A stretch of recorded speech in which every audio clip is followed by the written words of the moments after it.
Hello दोस्तों, स्वागत है आपके मेरे यूट्यूब चैनल पर जिसका नाम है नेक्स्ट एग्जाम वीकली। आज हम डिस्कस करेंगे फिजिक्स के 6th पार्ट के बारे में। यानी कि इससे पहले मैं 5 पार्ट बना चुका हूं। अगर आपने वो पार्ट में नहीं देखे हैं तो प्लीज़ वो पार्ट भी देख लीजिएगा, क्योंकि बहुत ही इंपॉर्टेंट क्वेश्चन है, लगभग हर एग्ज़ाम में पूछे जाते हैं। तो इसमें आपसे 10 क्वेश्चन पूछूंगा। 10 क्वेश्चन के लिए, हर क्वेश्चन के लिए मैं आपको 5 सेकेंड दूंगा, अपना आंसर सोच लीजिएगा और लास्ट में कमेंट सेक्शन में बताइएगा कि आपने कितने क्वेश्चन सही किए हैं। तो इससे क्या होता है कि आपको पता चल जाएगी कि आपकी तैयारी कैसे चल रही है। तो चलिए शुरू करते हैं फिर वीडियो को। वीडियो शुरू करने से पहले अगर आप मेरे चैनल पर न्यू हैं तो प्लीज़ चैनल को सब्सक्राइब कर लीजिएगा, और अगर आपको वीडियो पसंद आती है तो लाइक और शेयर ज़रूर कीजिएगा। तो चलिए शुरू करते हैं फिर पहले क्वेश्चन से। आज का पहला क्वेश्चन है, नाभिकीय ऊर्जा प्राप्त करने हेतु आवश्यक है। तो नाभिकीय ऊर्जा प्राप्त करने हेतु क्या आवश्यक है ये बताना है आपको। ए क्रोमियम, बी सिलिकॉन, सी यूरेनियम और डी एल्यूमिनियम। तो 5 सेकंड है, अपना आंसर सोच लीजिएगा कि यूरेनियम नाभिकीय ऊर्जा प्राप्त करने के लिए क्या आवश्यक है। ए क्रोमियम, बी सिलिकॉन, सी यूरेनियम और डी एल्यूमिनियम। तो 5 सेकंड हो गए हैं और इसका आपने आंसर सोच लिया होगा। अब मैं इसका करेक्ट आंसर बताता हूँ। इसका करेक्ट आंसर होगा यूरेनियम, यानी कि इसका सी आंसर सही है।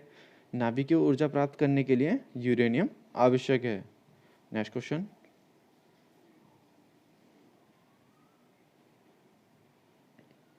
शारीरिक कार्यों को करने के लिए किस प्रकार की ऊर्जा का प्रयोग किया जाता है। तो शारीरिक कार्यों को करने के लिए किस प्रकार की ऊर्जा का प्रयोग किया जाता है ये बताना है आपको। ए विद्युत ऊर्जा, बी सौर ऊर्जा, सी पेशीय ऊर्जा और डी रासायनिक ऊर्जा। इनमें से किस ऊर्जा का प्रयोग किया जाता है ये बताना है। 5 सेकंड है आपके पास, अपना आंसर सोच लीजिएगा कि शारीरिक कार्य को करने के लिए किस प्रकार की ऊर्जा का प्रयोग किया जाता है।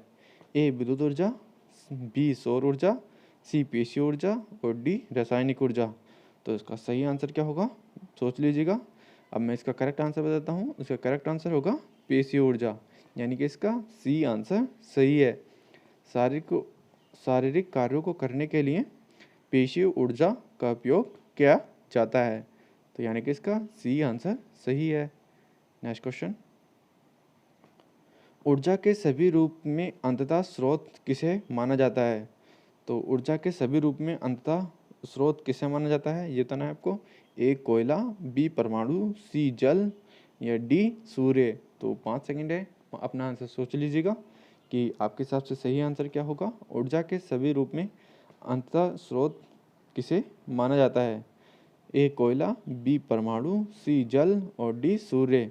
तो 5 सेकंड है आपके पास, तो अपना आंसर सोच लीजिएगा। लास्ट में इसका सही आंसर बता देता हूँ। अब 5 सेकंड हो गए हैं, तो इसका सही आंसर होगा सूर्य, यानी कि इसका डी आंसर सही है। ऊर्जा के सभी रूप में अंततः स्रोत किसे माना जाता है, सूर्य को माना जाता है। तो इसका डी आंसर सही है।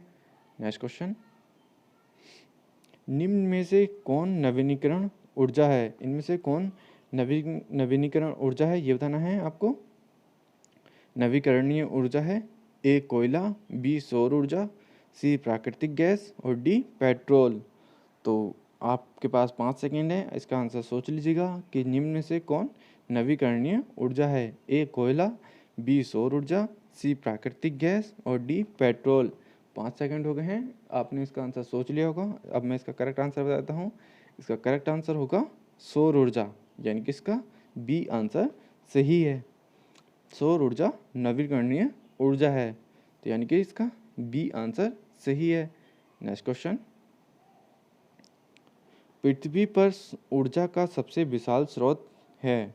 इसमें से क्या ऊर्जा पृथ्वी पर सबसे ऊर्जा का सबसे बड़ा विशाल स्रोत है। ए सूर्य, बी लकड़ी, सी चंद्रमा और डी कोयला। सब 5 सेकंड है आपके पास, इसका आंसर सोच लीजिएगा कि पृथ्वी पर ऊर्जा का सबसे विशाल स्रोत क्या है। ए सूर्य है, बी लकड़ी है, सी चंद्रमा है और डी कोयला है। 5 सेकंड है, अपना आंसर सोच लीजिएगा।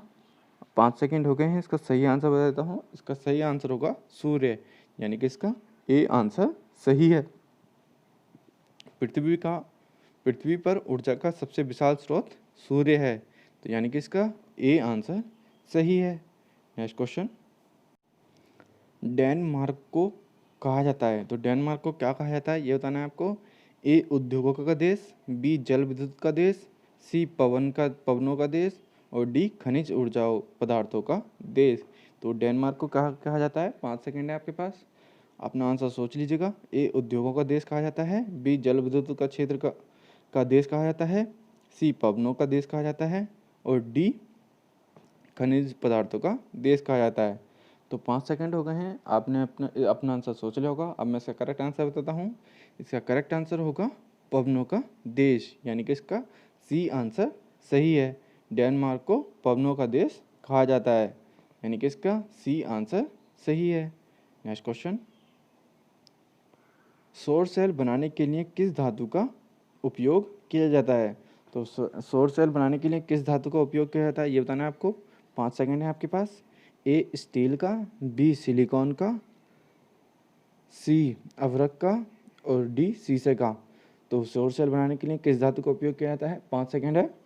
ए स्टील का, बी सिलिकॉन का, सी अभ्रक का और डी शीशे का।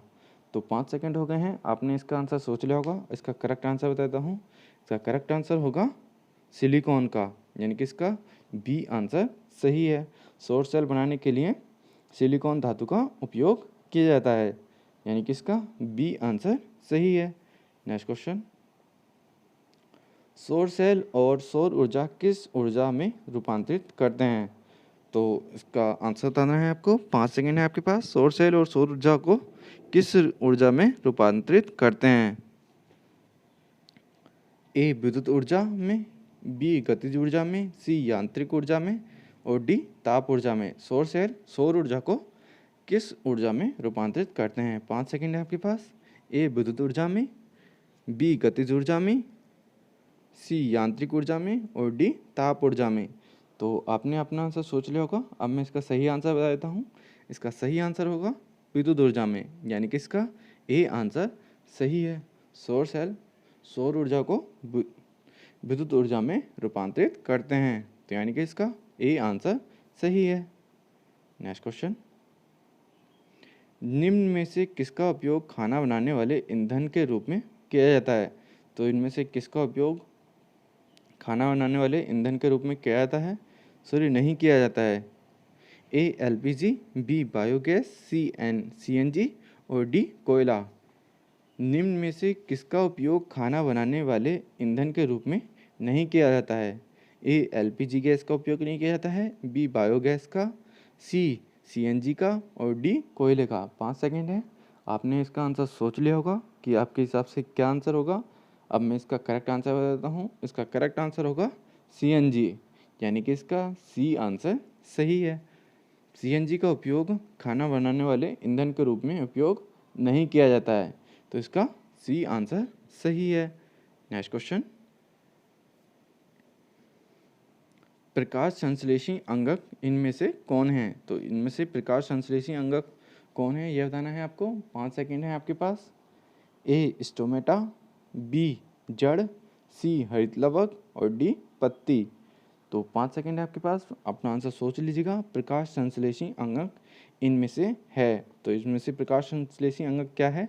ए स्टोमाटा, बी जड़, सी हरित लवक और डी पत्ती। तो 5 सेकंड है, अपना आंसर सोच लिया होगा। अब मैं इसका करेक्ट आंसर बताता हूँ। इसका करेक्ट आंसर होगा हरित लवक, यानी कि इसका सी आंसर सही है।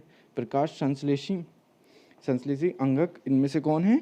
हरित लवक प्रकाश संश्लेषी अंगक है, यानी कि इसका सी आंसर सही है। तो यहीं पे वीडियो ख़त्म करते हैं। उम्मीद है आपको वीडियो पसंद आई होगी। वीडियो पसंद आई होगी तो प्लीज़ वीडियो को लाइक कीजिएगा और अपने दोस्तों के साथ ज़्यादा शेयर कीजिएगा और अपने कमेंट सेक्शन में अपना स्कोर बताइएगा कि आपने 10 में से कितने क्वेश्चन सही किए हैं। तो चलिए वीडियो ख़त्म करते हैं फिर। धन्यवाद।